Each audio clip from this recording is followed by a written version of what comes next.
blog tu ni hi blogger mang cha iti bailam ta blog ke hon ham ti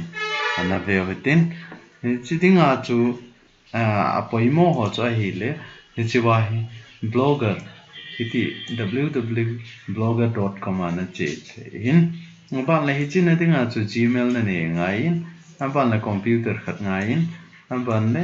internet connection ngai tun ana ve hotin Aici Google hin Google apa na Gmail na ke honjo ting le ichilai ne click na ichi anoya ichilai ang na chi the ahi lawai le ichilai ang na type the blogger ichilai ang na click the hin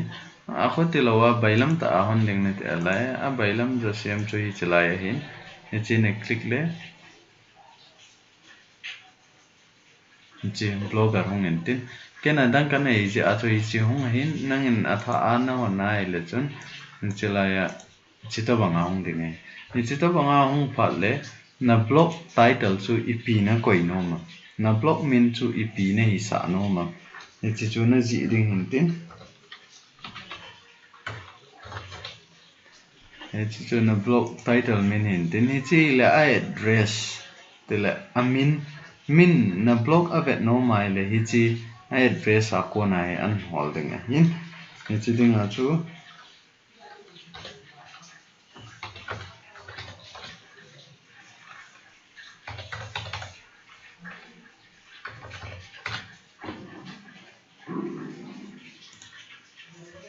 china ve hoten chi this blog address is available kitin hi chi ting le hi chi na mi ding Chizau ting le hiti hin hung umentin hiti na blog cho hitan aban le thil na post no mai le hichilai na mi ding vet sa nan hiti ga post utin copy bolin lang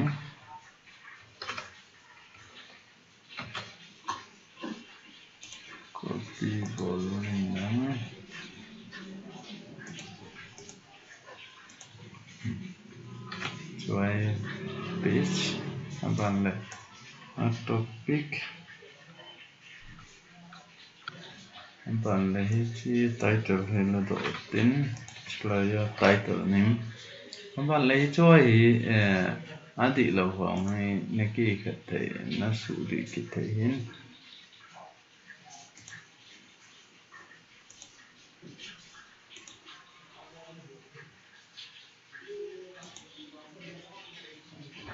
Chizau ting le hi chi sang a lin rồi heading a ko ingen na ti ai le heading cho heading hintin ai an zau ting le hi chi sang a lin rồi na ti ai le last na ko ding hi chi a color khialing na ti ai le me chawa ne click na asan jong na ko the na not le ayang jong na ko the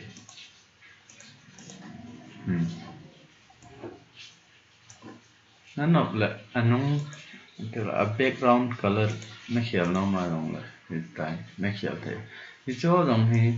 none of the size na dei dan na koi the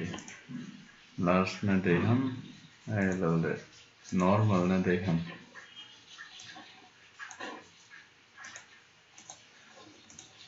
chi normal then ban le lim na koi no mai le chlai ne click ting chiwa ko na hi upload I lo from blog ngam saho I lo from Google I lo from your phone na phone ngam saho I lo le chalai Google webcam ang na la the ban lai chalai Google le chi post no mai chi ga select mai ten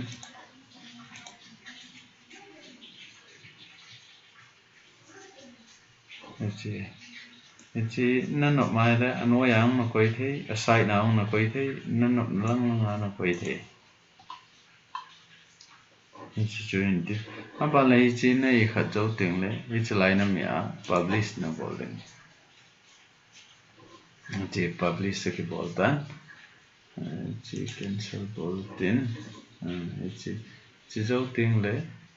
chỉ phải view block tin chỉ lại nó mi ai lệ nằm block so et ham ep design ham ita bang ham thì nóvet nó mày vì chỉ